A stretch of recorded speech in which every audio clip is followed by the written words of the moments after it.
Primeiro é importante dizer pra galera que não se sacode uma árvore e cai um cara pronto lá de cima. Infelizmente, muita gente pensa que é assim. Isso no mundo do empreendedorismo, no mundo dos mega empresários, no mundo da música, nós temos o hábito de acreditar que vai sacudir e vai cair um cara pronto. Com o Rick não foi diferente. Guarde essas 5 coisas que eu vou falar com vocês. A primeira, identifique o principal dom de vocês e depois passe o restante dos dias na terra lapidando isso. A segunda, o conhecimento praticado transforma qualquer pessoa comum em uma mente extraordinária, e essa mente extraordinária consegue alcançar qualquer resultado extraordinário.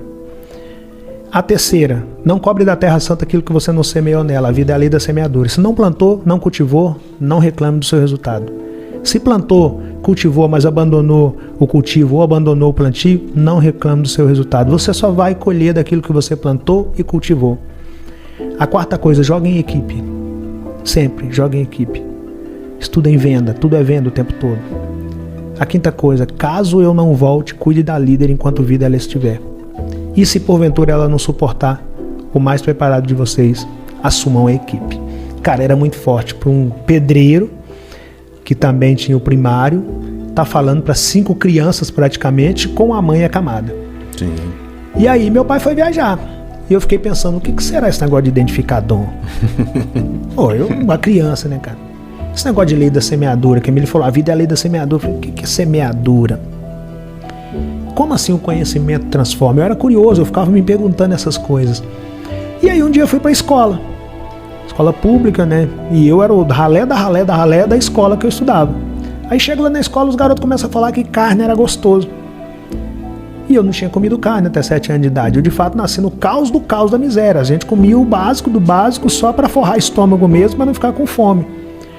Aí eu entro na rodinha dos amigos de escola e falo, o que é carne? Aí eles riram de mim. Foi a primeira vez que riram de mim na minha vida. Aquilo foi muito marcante pra mim, né? Aí eu guardei aquilo, fui pra casa e cheguei lá, minha líder deitada, minha mãe, que eu chamo minha líder, cabeça toda enfaixada. Eu falei, mãe, o que é carne? Ela também deu uma risada. Eu falei, mãe, não é possível, que até minha mãe vai rir de mim. Eu falei, por que a senhora tá rindo? Ela falou, meu filho, esquece isso. Eu falei, não, mãe, não vou esquecer não, os meninos riram de mim lá na escola. Eu não vou esquecer. Ela falou, deixa eu te contar, carne é isso, mas não é pra gente não, meu filho. Isso aí é pra outra classe, esquece isso. Eu falei, não, mas não vou esquecer. Como é que eu faço? O que eu tenho que fazer pra comer carne todo dia? Ela vira pra mim e falou, bom, pra comer carne todo dia você tem que ter dinheiro. Pra ter dinheiro você tem que trabalhar, só que você tem 7 anos de idade, ninguém vai te empregar. Eu falei, peraí, mãe. Então a senhora tá me falando que se eu começar a trabalhar e eu chegar no dinheiro, eu posso fazer o que eu quiser com o dinheiro, inclusive comprar carne. Ela falou, filho, mas não é tão simples assim não. Eu falei, não, mãe, tá tranquilo, eu vou trabalhar. Aí ela deu mais uma risadinha, eu falei, a senhora tá rindo de mim novamente, eu vou guardar isso. Aí saí de pé da minha mãe e sentei lá na calçada e tô lá observando, pensando, como é que eu vou trabalhar, né? Fazer o quê?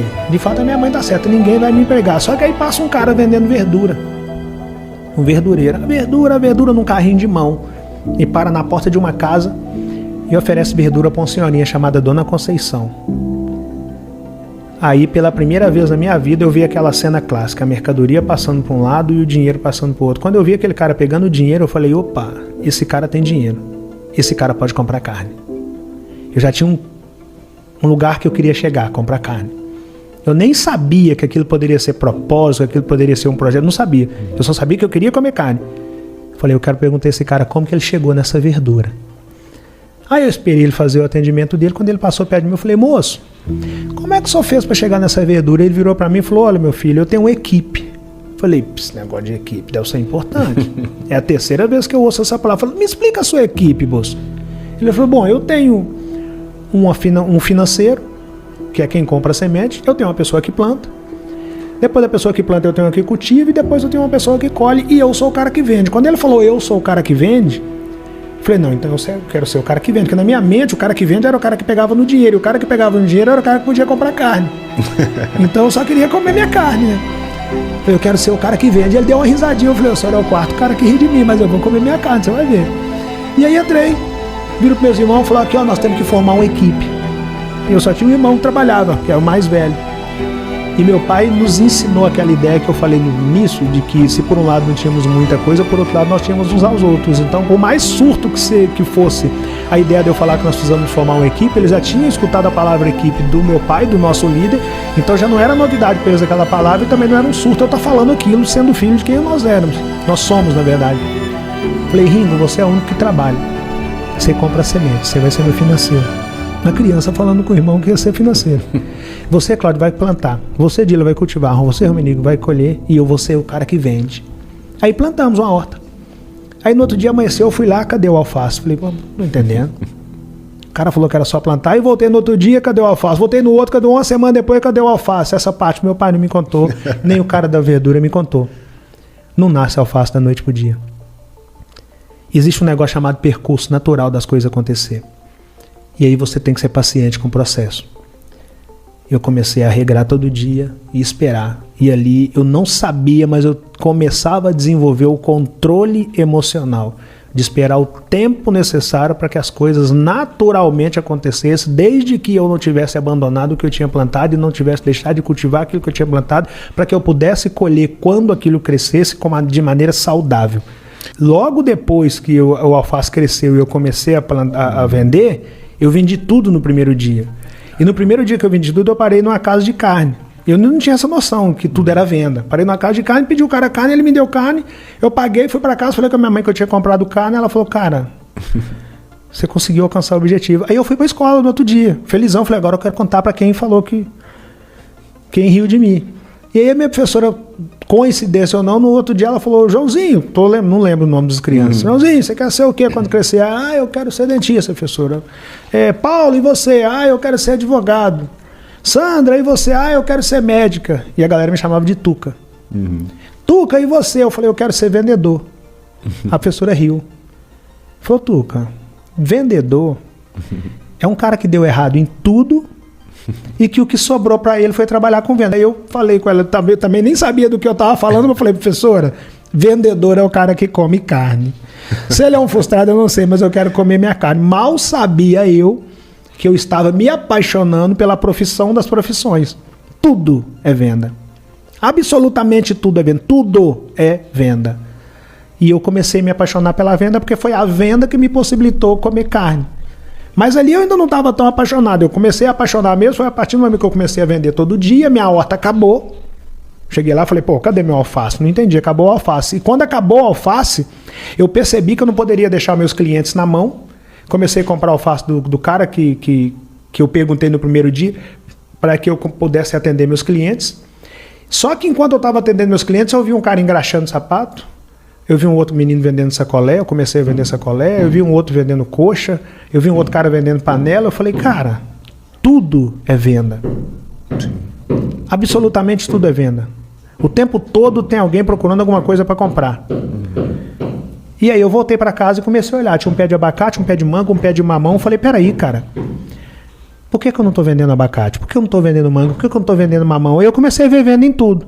Aí eu desenvolvi a seguinte mentalidade, eu, filho da dificuldade, a dificuldade me apresenta como única alternativa a superação, e a superação me apresenta a venda salva a minha vida. Só que para você sair da dificuldade, você tem que entender que você precisa superar a dificuldade. O primeiro passo é você entender, estou passando por um momento delicado e preciso superá-lo. A partir do momento que essa ficha cai para você, a vida automaticamente lhe apresenta a superação. E quando a vida lhe apresenta a superação te apresenta várias outras coisas. No meu caso, a superação me apresentou a venda e a venda salvou a minha vida. Eu queria encerrar com minhas 10 regras básicas para deixar para a galera, né? Que eu costumo chamar de as 10 regras básicas de Rick Chess para se alcançar o extraordinário. A regra 1, nunca pense em desistir. Regra 2, nunca se esqueça da regra 1. Regra 3, não vai ser fácil. Regra 4, não precisa ser fácil. Basta não ser impossível. Regra 5, se você começar um negócio hoje, seja fazer uma palestra, escrever um livro, vender água na praia, criar um podcast, produzir ou cantar, pode dar tudo errado. Regra 6. Se você não começar esse negócio, já deu tudo errado. Regra 7. Caso comece, saiba que o negócio não é seu, e sim do cliente final. Portanto, trate o cliente final da maneira que você gostaria de ser tratado, ou jamais você fará a sua cartela de clientes. Sem uma cartela de clientes, você não tem um negócio, você tem uma operação tapa-buraco. Regra 8. Aposte 90% de suas fichas em pessoas que nunca te viram. As pessoas mais próximas, a princípio, vão se assustar com a sua ideia de querer alcançar o extraordinário. E tá tudo certo, tá? Não se rebele contra essas pessoas. Apenas siga e alcance o extraordinário. Lá na frente elas virão. Mas a princípio não conte com as pessoas mais próximas. Regra 9. Seja um apaixonado pelo próximo nível. Não interessa qual nível você está. Lute pelo próximo nível. O tempo todo. Lute pelo próximo nível. Lute pelo próximo nível. Lute pelo próximo nível. E regra 10. Só considere que a sua ideia está validada após testá-la por 2 anos, no mínimo. Mas, se necessário for, faça igual o Rick. Espere 40.